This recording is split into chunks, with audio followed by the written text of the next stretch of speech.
Today we are reading chapter 3, Positive Health. Positive Health has been taken from the Complete Health Encyclopedia written by Subhra Dutt, a notable physician.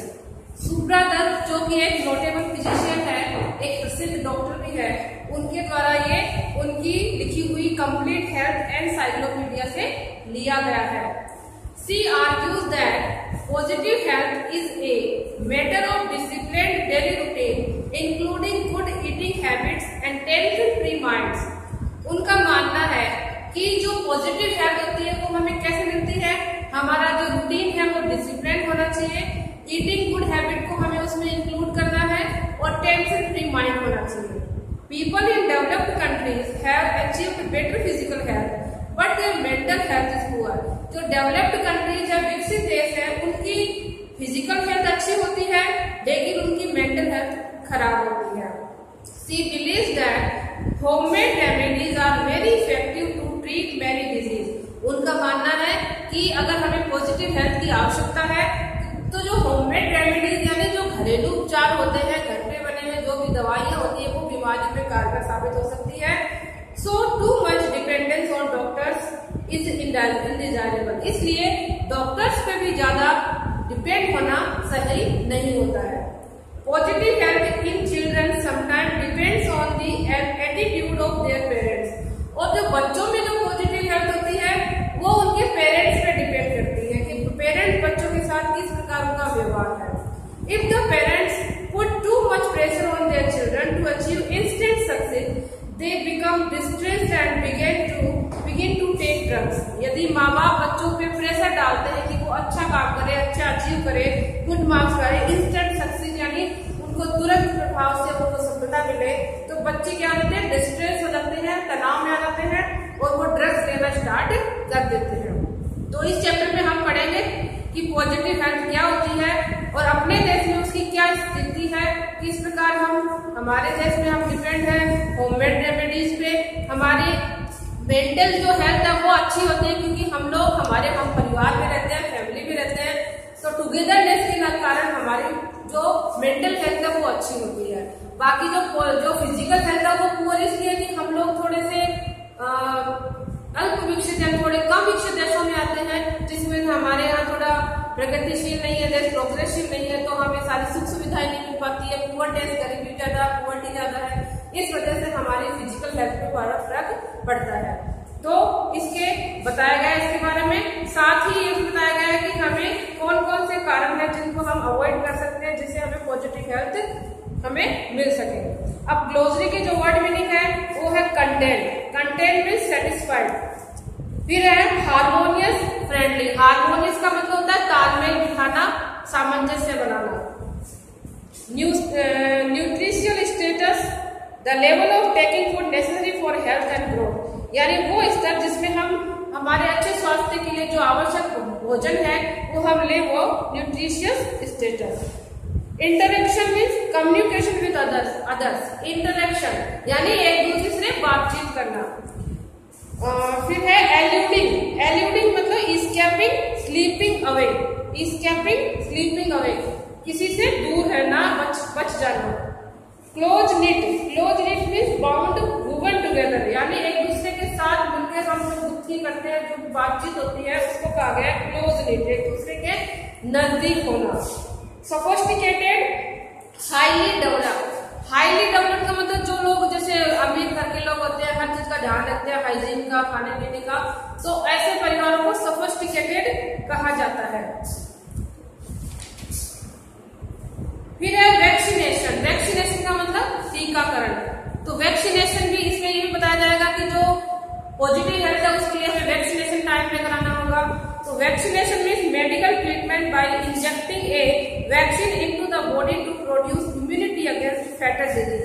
तो जो भी घातक बीमारियां होती है उनसे लड़ने के लिए जो टीकाकरण होता है, इम्यूनिटी बढ़ाने के लिए, उसको वैक्सीनेशन कहा जाता है. फिर है इम्यूनाइजेशन. इम्यूनाइजेशन मतलब creating ability in human body through medication to resist a particular infection. इसका मतलब हुआ इम्यूनाइजेशन का मतलब था कि creating ability in human body, मनुष्य के शरीर में जो उसकी रोग प्रतिरोधक क्षमता है उसको बढ़ाना।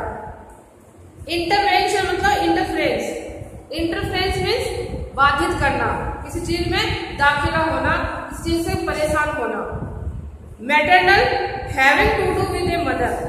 तो मैटरनल का मतलब जो माँ का होता है, माँ से मिलता है वो मैटरनल होता है, और पिता से जो मिलता है वो पैटर्नल होता है। ठीक है। उसके बाद लिखा है डेक्लाइन। डेक्लाइन का मतलब downfall, A gradual and continuous loss. Gradual and continuous का मतलब धीरे धीरे लगातार जो चीज मतलब धीरे धीरे लगातार जिस चीज में कमी आती है उसको कहा गया है डेक्लाइन, यानी गिराव, होल आउट, मतलब किसी चीज में कमी आना। फिर है साइक्लो एनालिस्ट। तो साइक्लो एनालिस्ट कौन होता है? A person who treats mentally ill patients by making analysis of their past and present of life. तो जो साइकोलॉजिस्ट होता है वो एक ऐसा व्यक्ति होता है जो किसी की मेंटल हेल्थ को, मेंटल उसकी जो मानसिक प्रॉब्लम होती है उसको दूर करता है। हिस्ट्री, उसके बाद इसमें दिया गया है हिस्ट्री साइकेट्रिस्ट। जो साइक्लो एनालिस्ट है वो तो यहीं तक है। A person who treats mentally ill patient by making analysis of their past and present. तो साइकोलॉजिस्टिक हिस्ट्री ये इसी के अंदर ऐड हुआ है। उसके बाद है साइकेट्रिस्ट। साइकेट्रिस्ट का मतलब a doctor who studies and treats mental illness. तो साइकेट्रिस्ट का मतलब जो व्यक्ति किसी की मानसिक बीमारी का इलाज करता है उसको साइकेट्रिस्ट कहते हैं। कंपेशन मतलब पिटी। कंपेशन का मतलब एक तो होता है किसी पे हम छूट देते हैं, किसी चीज का हमें उसको दया, यानी उसको हम कोई भी चीज है उसमें छूट देना, कंपेशन। यानी यहाँ पे कंपेशन का मतलब है पिटी, दया। Companions series of planned activities intended to achieve a goal. Companions का मतलब वैसे तो अभियान होता है, और यहाँ पे कंपेनियंस का मतलब होता है कि किसी भी एक उद्देश्य को प्राप्त करने के लिए जो भी योजनाबद्ध तरीके से काम होता है उसको हम क्या कहते हैं? कंपेनियंस कहते हैं, कैंपेन्स कहते हैं। फिर है instinct. Instinct and inborn tendency to behave in a particular way. Instinct का मतलब जन्मजात, यानी जो चीजें हमें हमारे अंदर स्वाभाविक रूप से कोई चीज की प्रवृत्ति होती है उसको हम इंस्टिंक्ट कहते हैं। Obesity, fatness. ओबेसिटी का मतलब अत्यधिक खाना, जो वसायुक्त चीजें खाते हैं तो उसको ओबेसिटी कहा गया है। फैटनेस। कार्निवोरस, ये भी पता ही होगा आपको, मीट ईटिंग नॉन वेजिटेरियन। तो जो जानवर या जो भी हम लोग, कार्निवोरस का मतलब जो मांसाहारी होते हैं। उसके बाद आता है डायरिया, एक बीमारी है, ये भी आपको पता ही है। A stomach disorder caused by infection in bowels and intestine.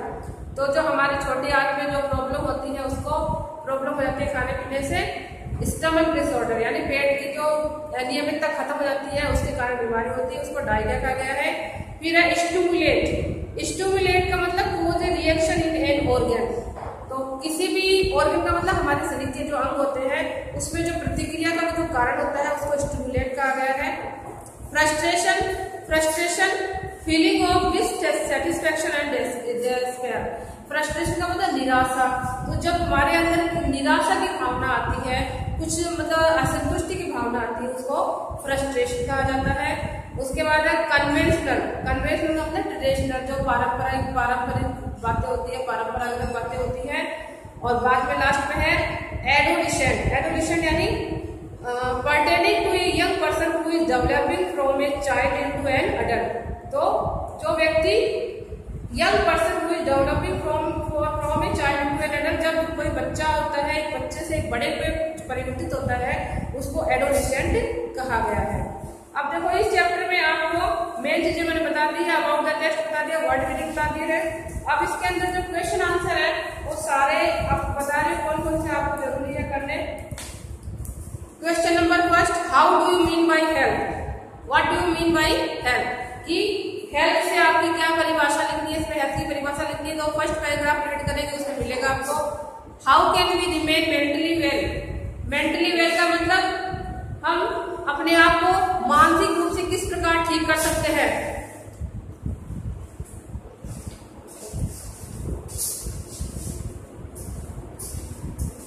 सुनाई दे रहा है क्या आप लोगों को?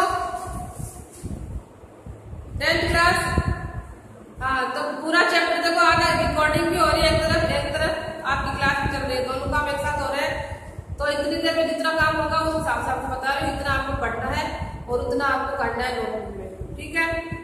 Number 3, what is the quality of environmental condition in developed countries. तो ये जब आपको बताऊंगे ये कौन से पैराग्राफ मिलेंगे कि पर्यावरण की क्या परिस्थिति होनी चाहिए डेवलप्ड कंट्रीज में, जो विकसित प्रदेश है वहां के पर्यावरण की क्या क्वालिटी है। जैसे क्वालिटी का मतलब क्या गुणवत्ता है, तो आप पर्यावरण में देखो वहां के लोग साफ सुथरे रहते हैं, अपने मतलब पूरे चारों तरफ सफाई रहती है, इलिटरेट मतलब लिटर जो होता है ना कचरा वो कहीं भी नहीं होता, हर चीज का वहां पे बैन होता है। तो वही चीजें हैं, इसका पैराग्राफ आप जब चैप्टर पढ़ोगे तो उसमें मिलेगा आपको। उसके बाद पूछा है what is the advantage of environmental condition in developed countries.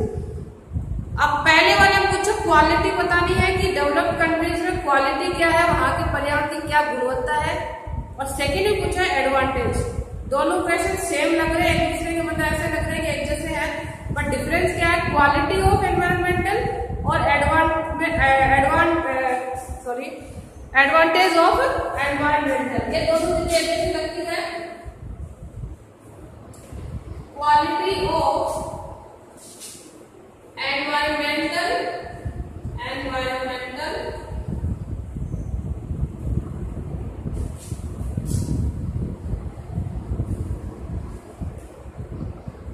Condition, ठीक है। और सेकंड में पूछा है एडवांटेज, क्या पूछा है एडवांटेज।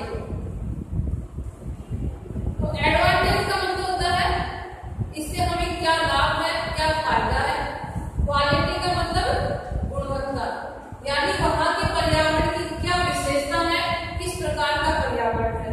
अब उनका पर्यावरण अच्छा है, बढ़िया है, इसलिए उनको क्या एडवांटेज होता है, उससे क्या उनको फायदा है, ये चीज बतानी है।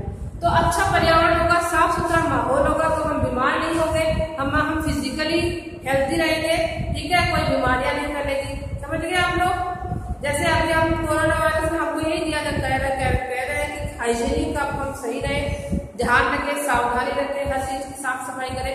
तो वही चीज है कि एनवायरमेंट में अच्छी क्वालिटी का होगा तो हमें एडवांटेज क्या होगा कि हमारी हेल्थ पॉजिटिव होगी, हम मेंटली और फिजिकली स्ट्रांग होंगे, हमारी इम्यूनिटी अच्छी होगी, ठीक है। समझ में आ रहा है आपको 10th क्लास। नेक्स्ट क्वेश्चन आपको करना है how can the infectious disease bye treated properly. How can the infectious disease, infectious का मतलब जो संक्रमित बीमारियां होती है जो एक दूसरे संक्रमण से फैलती है, उनको प्रॉपरली किस प्रकार हम ट्रीट कर सकते हैं, इलाज कर सकते हैं। तो ये बात मैंने अभी आपको समझाई थी। प्रॉपरली इन्फेक्शियस डिजीज को प्रॉपरली ट्रीट करने के लिए we have to care about our immunity and we have to care about our hygienic, हमें हाइजीनिकली अच्छा होना होगा, and we have to clean our environment, ठीक है। तो ये सब चीजें किसमें आएगी, इन्फेक्शियस डिजीज को ट्रीट करना। अब बाद में देखते हो कौन सा क्वेश्चन इम्पोर्टेंट है। आपको क्वेश्चन समझा दूंगी तो आप ना चैप्टर आप अपने आप रीडिंग लगाओगे तो सारे आपको समझ में आ जाएगी, क्योंकि अपने पास शॉर्ट टाइम है, उतने में अपने को कंप्लीट करना है। तो देखो next question is what is the attitude of doctors towards better health in developed countries. अब इसमें पूछा है कि जो डेवलप्ड कंट्रीज है, जो विकसित प्रदेश है, विकसित देश है या राष्ट्र है, उनमें डॉक्टर्स का क्या एटीट्यूड है, उनकी क्या किस प्रकार का व्यवहार है उनका। तो डेवलप्ड कंट्रीज में उनको सारी फैसिलिटी रहती है, हर तरह से उनको मतलब वो पढ़ा मतलब पुअर्टी नहीं होती है, एजुकेशन भी सही होती है, तो सबको हर चीज का नॉलेज होता है, तो उस हिसाब से उनका इलाज होता है और उनको इलाज करने में दिक्कत नहीं होती है। फिर उसके बाद पूछा है what is the disadvantage of decline of human values in developed nation. अब ये क्वेश्चन पहले वाला क्वेश्चन में पूछा था कि डेवलप्ड कंट्रीज में जो डॉक्टर्स मतलब किस प्रकार व्यवहार करते हैं बेटर हेल्थ के लिए, तो वो हर चीज समझाते हैं कि हमें वैक्सीनेशन करवाना चाहिए, हमें फैमिली वेलफेयर पे ध्यान देना चाहिए, परिवार कल्याण पे ध्यान देना चाहिए, सब चीजें वहां उनको सबको पता है। बट सेकंड में ये पूछा है 7th नंबर में कि डेक्लाइन ऑफ ह्यूमन वैल्यूज, यानी जो मनुष्य की जो नैतिक मूल्य है उनमें जो गिरावट आ रही है, तो इस वजह से जो डेवलप्ड नेशन है उनमें क्या डिसएडवांटेज है। तो तो इसके बारे में हम चैप्टर में ये पढ़ेंगे कि जो जैसे हमारा देश है भारत है, वो एक मतलब वसुधैव कुटुंबकम की तरह रहते हैं वो लोग, यानी भारत में सब लोग प्रेम मतलब सारी फैमिली एक साथ रहती है। बच्चों को स्टार्टिंग से उनको अफेक्शन के साथ रखा जाता है। और जो डेवलप्ड कंट्रीज है वहां पे बच्चे थोड़ा अपना काम करने लग जाएंगे, उनको थोड़ा सा केयर करेंगे, उसके बाद उनको उनके हिसाब से छोड़ देते हैं, वो अकेले रहते हैं, अपने आप को उसी हिसाब से डालते हैं। तो उनको परिवार के बारे में, फैमिली वेलफेयर के बारे में कुछ पता नहीं होता है कि परिवार में कैसे रहते हैं। तो इस वजह से वो लोग क्या करते हैं, आइसोलेशन में चले जाते हैं, उनके ऊपर प्रेशर ज्यादा रहता है हर चीज का, और इस वजह से वहां पे जो ह्यूमन वैल्यूज है वो खत्म हो जाते हैं। तो ये चीज आप जब चैप्टर में एक पैराग्राफ में ये सारी बातें आएगी, उस हिसाब से आपको पता चलेगा। तो डिसएडवांटेज का मतलब नुकसान क्या है, तो नुकसान क्या है, बच्चे जो है अपने परिवार से दूर हो जाते हैं, फैमिली से अलग हो जाते हैं, और उनको वो बहुत सी बुरी आदतों में फंस जाते हैं, ड्रग्स लेने लगते हैं। तो ये सब डिसएडवांटेज वहां होते हैं। नेक्स्ट है, how do people in developing countries waste their limited resource. अब developing country is India, just like India का हम उदाहरण दे सकते हैं। अब इसमें पूछा है कि लिमिटेड रिसोर्सेज का मतलब क्या होता है दिव्या? लिमिटेड रिसोर्सेज हम किसको कहेंगे?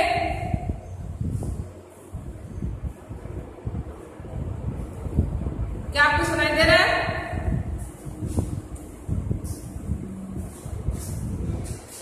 दिव्या आपको सुनाई दे रहा है क्या? Give me answer.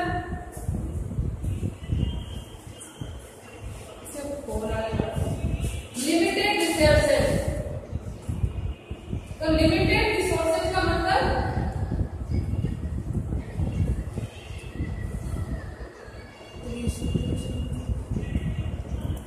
जो संसाधन लिमिट में होते हैं, जैसे कि पानी, हवा, जो भी चीजें पर्यावरण से, जो हमें प्रकृति से हमें जो चीजें मिलती हैं वो लिमिटेड रिसोर्सेज कहलाती है। तो डेवलपिंग कंट्रीज में जो किस प्रकार वो अपने रिसोर्सेज, जो लिमिटेड रिसोर्सेज है उनका किस प्रकार वेस्ट करते हैं। तो ये भी आपको पता ही है कि कहीं पे पानी की मात्रा ज्यादा है, हम लोग पानी यूज करते हैं, नल खुला छोड़ देते हैं, ठीक है, पानी हमने लगा दिया, बकेट नीचे लगा दी, पानी बह रहा है, अपने कपड़े धोने में लगेगा। तो इस प्रकार जो लिमिटेड रिसोर्सेज है वहां उनका दुरुपयोग बहुत ज्यादा होता है। फिर how can the body signals help in achieving good health. Body signals का मतलब होता है कि हमारे जो शरीर में जो भी संकेत होते हैं वो हमें गुड हेल्थ के लिए किस प्रकार सहायता कर सकते हैं। फिर what is the harmful effect on children when their parents put too much pressure on them. तो ये आप देखो, इस क्वेश्चन का आंसर लास्ट में दिया गया है कि बच्चों पे क्या इफेक्ट पड़ता है। तो if the parent put too much pressure on their children to achieve instant success, they become distressed and begin to take drugs. ये सब चीजें इसमें बताई गई है। तो इस प्रकार मैंने आपको क्वेश्चन समझा दिया है। अब क्वेश्चन के अकॉर्डिंग की पूरा चैप्टर उस पर आधारित है, हर चीज उसमें आप रीड करेंगे तो आपको समझ में आ जाएगी। अब जो 60 वर्ड्स के क्वेश्चन है उसमें आपको बता देती हूँ।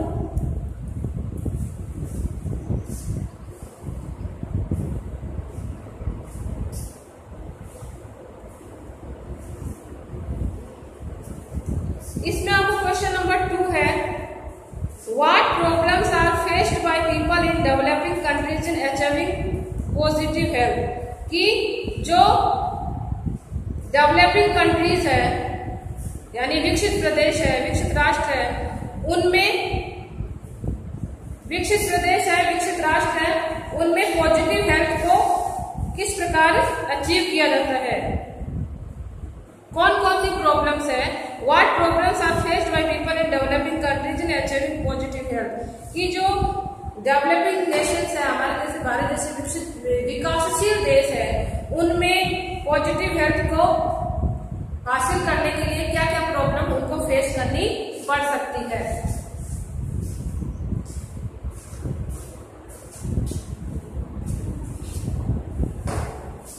तो प्रॉब्लम्स, हर तरह की प्रॉब्लम्स वहां पे आती है, आपको पता ही है। सबसे बड़ी प्रॉब्लम्स है पुअर्टी, गरीबी, ठीक है। फिर उसके बाद देखो ये पॉइंट में दिए गए, चैप्टर में भी दिए गए हैं, ये जो यहाँ पे लिखा है ना अचीविंग पॉजिटिव हेल्थ, ये इसमें दिखाया गया है कि हम पॉजिटिव हेल्थ हमें किस प्रकार मिल सकती है।